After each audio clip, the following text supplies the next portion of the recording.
ছাত্রছাত্রীরা তোমরা কেমন আছো? আশা করি ভালো আছো। বর্তমান পৃথিবীতে যে দুর্যোগ, সেই দুর্যোগ চলছে। আমরা প্রথমে যে দুর্যোগের যে ভয়াবহতা বা যে ভয়, সেটা এখন তত আর নাই।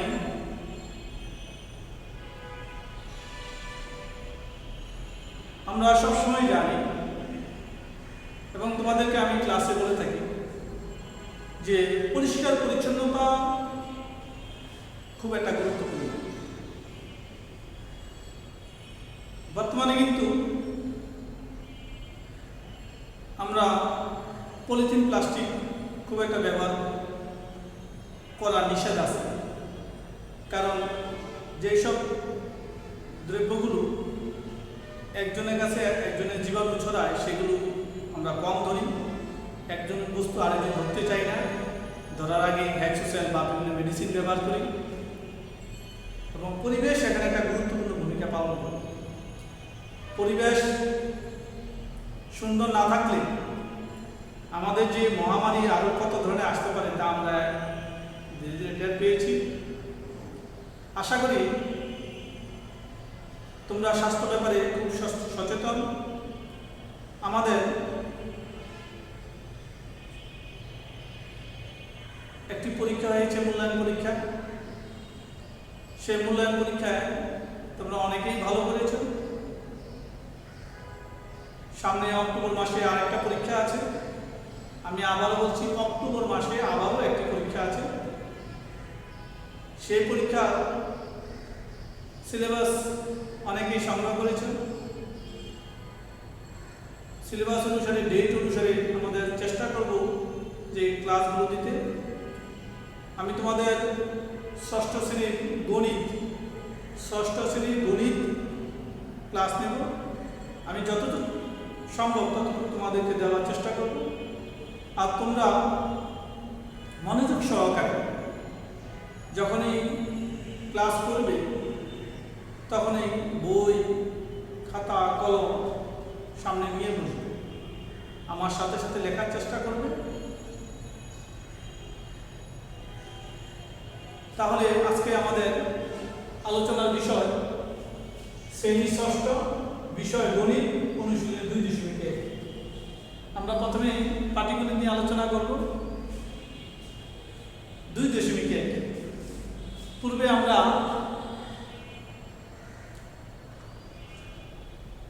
এ নিয়ে আলোচনা করেছিলাম।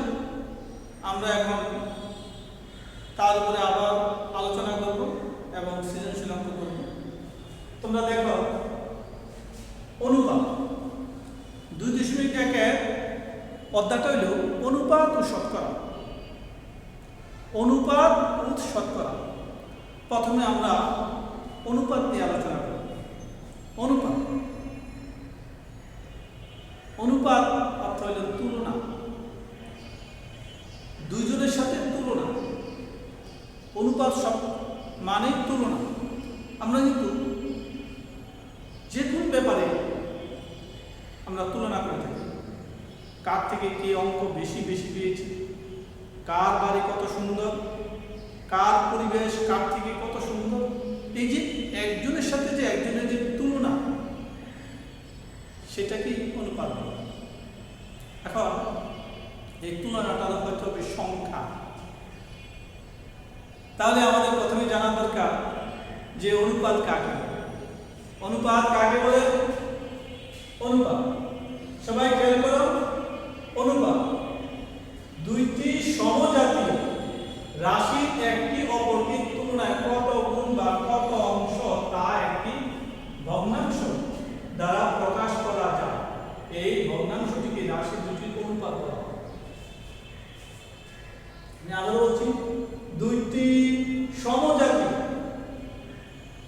সংখ্যা হলে সংখ্যা, বস্তু হলে বস্তু, সমজাতীয় রাশির একটি অপরটির তুলনায় কত গুণ বা কত অংশ তা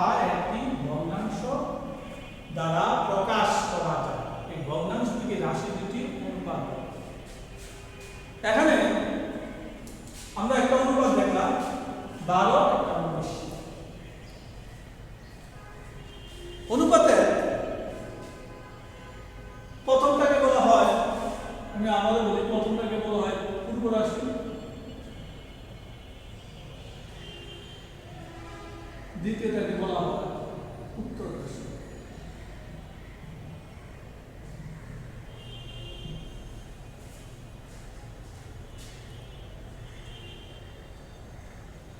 বা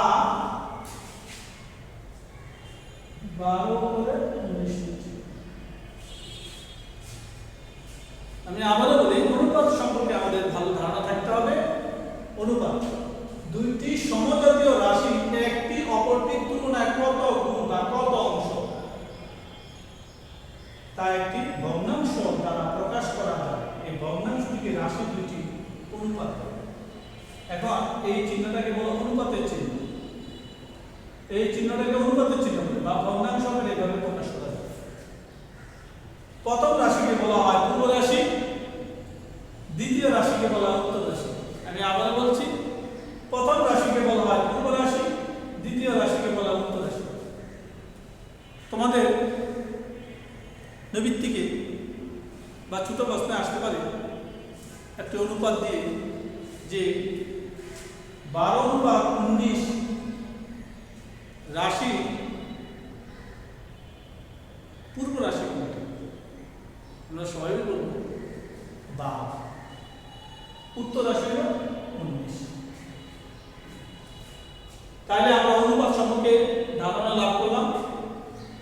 সরল অনুপাত, দ্বিতীয় অবস্থান আছে সরল অনুপাত। সরল অনুপাত, অনুপাতে দুটি রাশি থাকলে তাকে সরল অনুপাত। তাহলে যে কোনো অনুপাতেই সরল অনুপাত, দুইটা রাশি থাকলে সরল অনুপাত।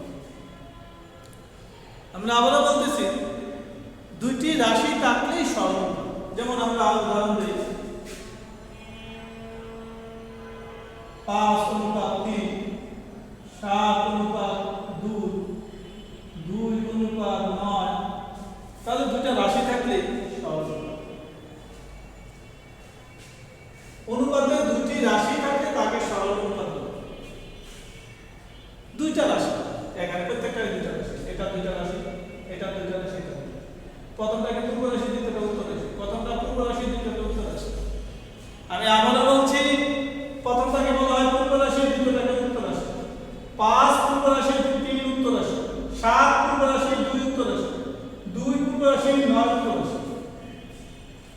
তাহলে সরল অনুপাত, অনুপাতে দুটি রাশি থাকলে তাকে সরল অনুপাত বলে। যেমন 3:5।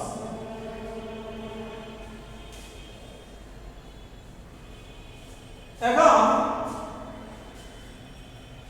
লঘু অনুপাত। লঘু,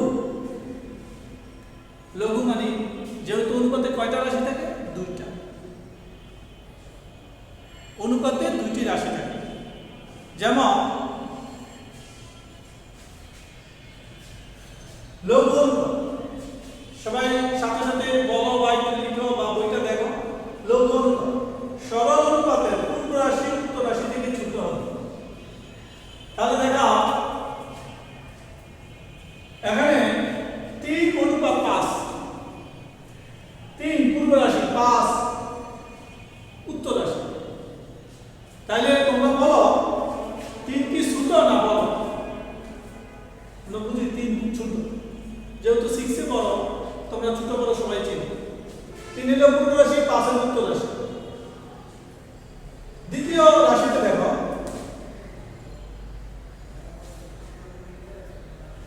4:7, 4 ছোট, 7 বড়। 4 এর পূর্ব রাশি, 7 এর উত্তর রাশি। আমরা আবারও বলি, লঘু অনুপাতে সরল অনুপাতে পূর্ব রাশি উত্তর রাশি থেকে ছোট হলে তাকে লঘু অনুপাত বলে। তাহলে সবাই লঘু অনুপাত বলছে। আর গুণ অনুপাত, গুণ অনুপাত আমার ধারণা যে সবাই বুঝতে পেরেছে। গুণ অনুপাত কি? আমরা তো জানি অনুপাতে দুইটা রাশি থাকে, সেটা একটা হলো পূর্ব রাশি, একটা উত্তর রাশি। তাহলে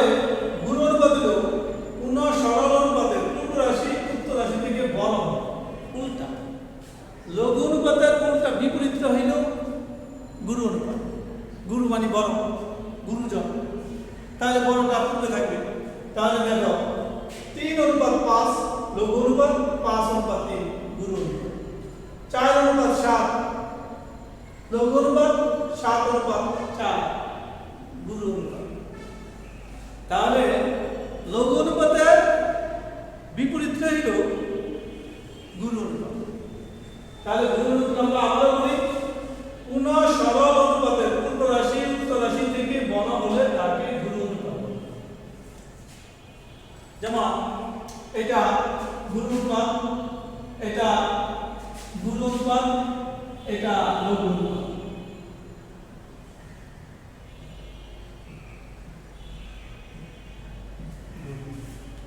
সবাই আশা করি বুঝতে পেরেছ। একক অনুপাত, 1:1 সমান। একক অনুপাত যে সরল অনুপাতের পূর্ব রাশি উত্তর রাশি সমান। সমান তো সবাই ছিল, কি সবাই সমান ছিল? সমান আমরা সবাই চিনি।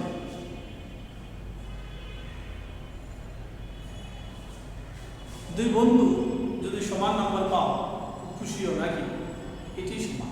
একক একক অনুপাত যে সরল অনুপাতে পূর্ব রাশি উত্তর রাশি সমান, সে যে সরল অনুপাতে পূর্ব রাশি উত্তর রাশি সমান সে অনুপাতকে একক অনুপাত বলে। যে সরল অনুপাতে পূর্ব রাশি উত্তর রাশি সমান সে অনুপাতকে একক অনুপাত বলে। যেমন পূর্ব অনুপাত আমাদের এক অনুপাতে। তারপর আসতেছে ব্যস্ত অনুপাত। হ্যাঁ, ব্যস্ত অনুপাতটা কি? ব্যস্ত অনুপাতটা আমরা জানি সরল অনুপাতে দুটা রাশি থাকে, একটা হলো পূর্ব রাশি, একটা উত্তর রাশি। খেয়াল করবেন, সরল অনুপাতের পূর্ব রাশিকে উত্তর রাশি, পূর্ব রাশিকে উত্তর রাশি, অর্থাৎ কি উত্তর রাশি পূর্ব রাশি স্থানে চলে যাবে, পূর্ব রাশি উত্তর রাশি স্থানে চলে যাবে। স্থান বিনিময়। আমরা অনেক সময় স্থান পাল্টাই। যে যে বন্ধুর কাছে বসতে ভালো লাগে সে বন্ধুর কাছে বসে। টিচার এসে যে না এটা চলবে না, আমি যেখানে বসাবো সেখানে তোমরা বসো, ফলে স্থান পরিবর্তন করে দেবে, একজনকে আরেকজনের স্থানে বসানো। সরল অনুপাতের পূর্ব রাশিকে উত্তর রাশি এবং উত্তর রাশিকে পূর্ব রাশি করে প্রান্ত অনুপাতকে পূর্বের অনুপাতের ব্যস্ত অনুপাত।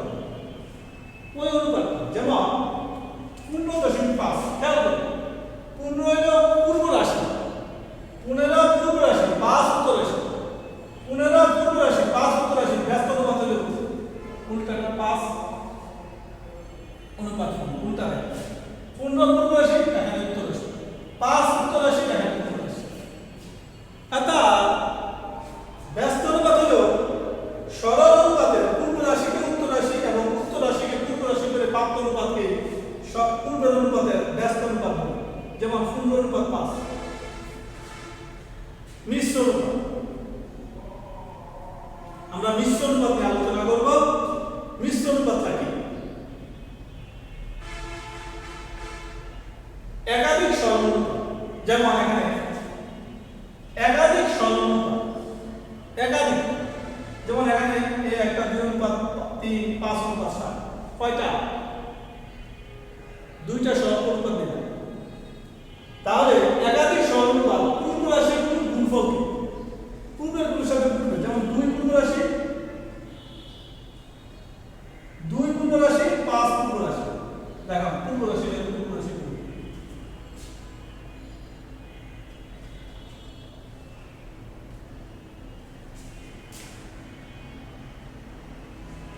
2 পূর্ব রাশি, 5 পূর্ব রাশি, 3 পূর্ব উত্তর রাশি, 7 উত্তর রাশি। অর্থাৎ মিশ্র, মিশ্র মানে একত্র করা, মিশ্র মানে একত্র করা। তাহলে 2 এর সাথে 2, 2 এর সাথে 5, 2 এর উপর 5, 3 এর সাথে 7, 3 এর সাথে 7। তাহলে দেখো একাধিক সরল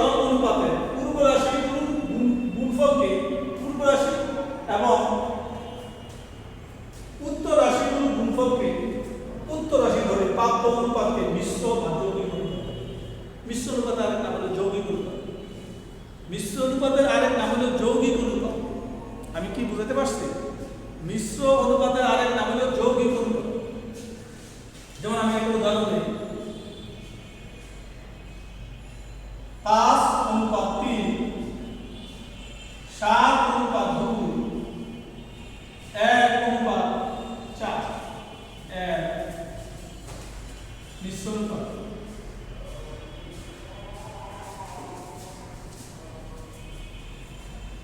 অনুপাত কত আমরা সবাই কিন্তু জানি বিষয়। যেমন পূর্ব রাশির সাথে পূর্ব রাশি, যেমন এখানে 5, 7, 1, 5, 7, 1। উত্তর রাশির সাথে উত্তর রাশি, 3, 2, 4, 3, 2, 4, 35:24। সবাই কি বুঝতে পেরেছ? আশা করি সবাই বুঝতে পেরেছ। এটা বেসিক ধারণা। তোমরা একটু মনোযোগ সহকারে লিখো। আমি কিছুক্ষণ সময় দিলাম, আমরা একটা সৃজনশীল অঙ্ক করব।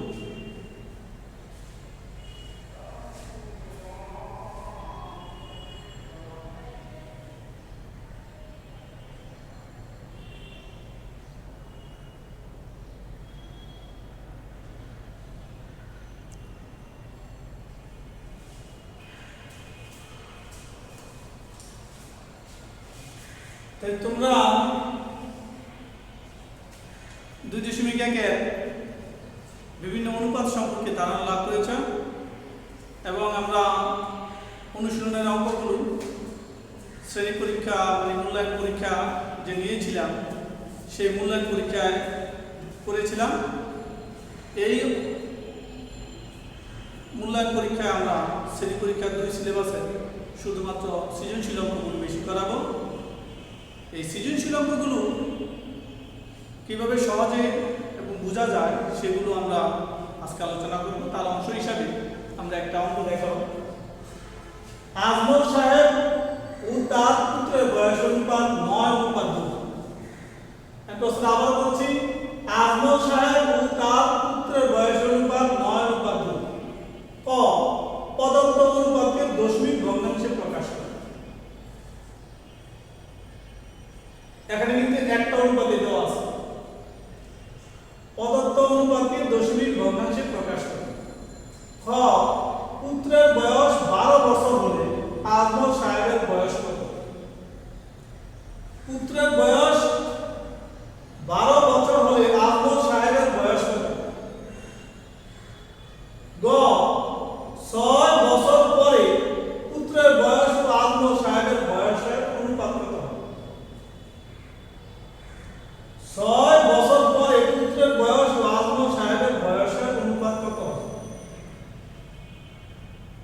আশা করি প্রশ্নটা সবাই বুঝতে পেরেছ।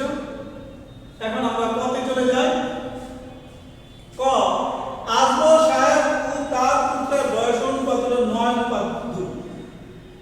আমাদের অনুপাতকে ভগ্নাংশে পরিণত করতে হবে। আমি কিন্তু একটু আগে তোমাদেরকে বলছি, প্রথমটাকে বলা হয় পূর্ব রাশি, দ্বিতীয়টাকে বলা হয় উত্তর রাশি। ভগ্নাংশের অনুপাতে পূর্ব রাশি উপরে থাকে, উত্তর রাশি নিচে থাকে। তাহলে এটা যদি আমরা ভাগ দিই, ভাগ আমি এখানে একটু রাফে দেখাই।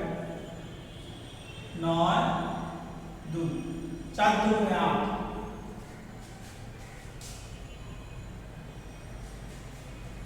4 2 8, 1 ভাগ যায়। তাহলে আমাদের দশমিক নিতে হবে 0। 5 2 10। সবাই আশা করি বুঝতে পেরেছি। তাহলে এভাবে 4.5 এসেছে, উত্তর লিখবা। তোমরা কিন্তু উত্তরটা লিখো না, উত্তরটা কিন্তু লিখো না, উত্তর কিন্তু লিখতে হবে। এটা কিন্তু মনে থাকবে কি উত্তরটা লিখতে হবে। উত্তরটা আমরা লিখলাম, আশা করি তোমরা বুঝতে পেরেছো। খ নম্বরে পুত্রের বয়স 12 বছর হলে আজমল সাহেবের বয়স। পুত্রের বয়স 12, যেমন তুমি তোমার বাবার পুত্র, তোমার বয়স যখন 12 বছর, তোমার পিতার বয়স কত? ঠিক এরকমই একটা পুত্রের বয়স 12 বছর হলে আজমল সাহেবের বয়স তাহলে যার বয়স আমরা জানি না, মনে রাখবেন, যার বয়স জানি না তাকে মনে করে ধরতে হবে। যার বয়স আমরা জানি না, যেমন আজমল সাহেবের বয়স আমরা জানি না, তাহলে মনে করি আজমল সাহেবের বয়স কত বছর। আমরা তো আজমল সাহেবের পিতার বয়স জানি না। আজমল সাহেবের বয়স কত বছর? প্রশ্ন মতে আজমল সাহেবের বয়স অনুপাত পুত্রের বয়স 9:2। আজমল সাহেবের বয়স অনুপাত পুত্রের বয়স 9:2 এই দেওয়া আছে। তাহলে আজমল সাহেবের বয়স কত বছর? পুত্রের বয়স 12 বছর। 12 বছর। তাহলে পূর্ব রাশি উপরে উত্তর রাশি নিচে, পূর্ব রাশি উপরে উত্তর রাশি নিচে, এখানে আর গুণ করেছে, এটা এটা এটা এটা, তাহলে 2 নিচে চলে যাবে 6 6 6। আজমল সাহেবের বয়স 54 বছর। আমি কি বুঝাইতে পারছি? আমি আবার বলি, পুত্রের বয়স 12 বছর বলে আজমল সাহেবের বয়স, যেহেতু এখানে আমরা আজমল সাহেবের বয়স জানি না, আজমল সাহেবের বয়স জানি না, আজমল সাহেবের বয়স কত বছর? প্রশ্ন মতে আজমল সাহেবের বয়স পুত্রের বয়স 9:2। তাহলে আজমল সাহেবের বয়স আমরা ক ধরেছি, ক বসাইলাম, পুত্রের বয়স 12 বসাইলাম 9:2। তাহলে ক উপরে 12 নিচে 9, পূর্ব রাশি উপরে উত্তর রাশি নিচে, 2 ইনটু ক 9 ইনটু পূরণ 12, তাহলে 2 নিচে চলে যাবে 6 6 দুগুণে 12 6 9 54। আজমল সাহেবের বয়স 54 বছর। উত্তর লেখা আছে, উত্তর লিখবে 54 বছর।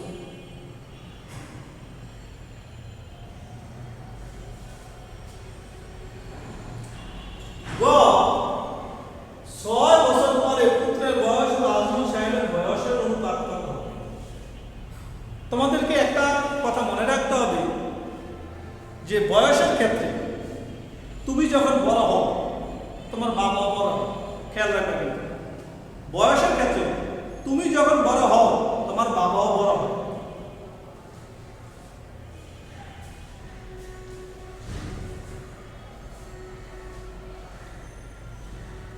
বয়সের ক্ষেত্রে তুমি যখন বড় হও, তোমার বাবাও বড় হয়। অনেকে এই ভুলটা করে 6 বছর পরে, 6 বছর পরে পুত্রের বয়স আজমল সাহেবের বয়সের অনুপাত কত? তাহলে 6 বছর পরে যদি পিতা বড় হয়, পুত্র বড় হয়, তাহলে দেখো 6 বছর পরে পুত্রের বয়স 18 বছর, 12 যোগ 6 18 বছর। 6 বছর পরে আজমল সাহেবের বয়স, আজমল সাহেবের বয়স 60 বছর। আমি আবারও বলছি, 6 বছর পরে পুত্রের বয়স হবে, আগে ছিল 12, এখন তার বয়স 6 18 বছর। 6 বছর পরে আজমল সাহেবের বয়স হবে, আগে ছিল 54, এখন 6 যোগ 60 বছর। সুতরাং পুত্রের বয়স অনুপাত আজমল সাহেবের বয়স 18/60। তাহলে প্রথম রাশি উপরে একটা প্রথমে পূর্ব রাশি, দ্বিতীয়টা নিচের রাশি। এখানে 6 দ্বারা ভাগ করে 3 × 18 6 × 60। আমি আবারও বলছি, 6 বছর পরে পুত্রের বয়স হবে, তুমি যখন বড় হবে, তোমার বাবাও বড় হবে। তাহলে এই বয়সের ক্ষেত্রে মনে রাখবে, বয়সের অঙ্কের ক্ষেত্রে উভয়ের সাথে যুক্ত করতে হবে। 6 বছর পরে পুত্রের বয়স হবে 18 বছর, 6 বছর পরে আজমল সাহেবের বয়স হবে 60 বছর। সুতরাং পুত্রের বয়স উপরে, আজমল সাহেবের বয়স নিচে, 18 60, পুত্রের বয়স অনুপাত আজমল সাহেবের বয়স। 6 দিয়ে ভাগ দিলে 3 × 18 6 × 60, তাহলে উত্তর হবে 6:10। আশা করি অঙ্কটা বুঝতে পেরেছ। তোমরা অঙ্কটা উঠানোর জন্য সময় দিলাম।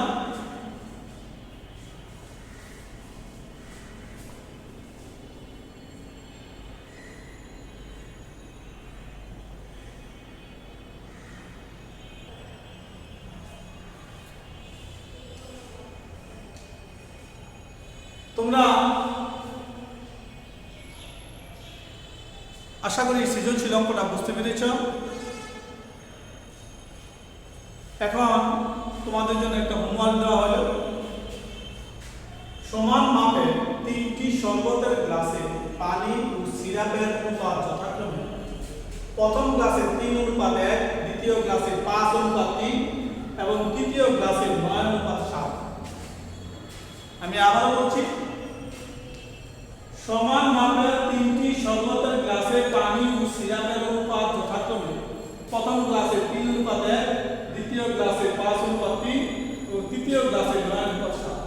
প্রথম গ্লাসে অনুপাতের সংখ্যা দুটি যোগফল কত? প্রথম গ্লাসে অনুপাতের সংখ্যা দুটি যোগফল কত? খ, 3টি গ্লাসে মোট কত অংশ পানি রয়েছে? 3টি গ্লাসে মোট কত অংশ পানি রয়েছে? পানির পরিমাণটা বের করতে হবে। গতে ওই 3টি গ্লাসের শরবতে একটি বড় পাত্র রাখা হবে। 3 গ্লাস যদি একসাথে ঢেলে দিই, নতুন পাত্রে পানি ও সিরাপের অনুপাত কত হবে? এই অঙ্কটা তোমাদের হোমওয়ার্ক রইল। তোমরা আশা করি আবার ঈদ শেষ হয়েছে, খাতা পেয়েছ, আনন্দ আপাতত একটু কমুক, এখন একটু লেখাপড়া মনোযোগ দাও, অঙ্কগুলো করো এবং বাবা মার কথা মন দিয়ে শুনো, স্বাস্থ্যবিধি মানো, তাহলে ভালো হবে।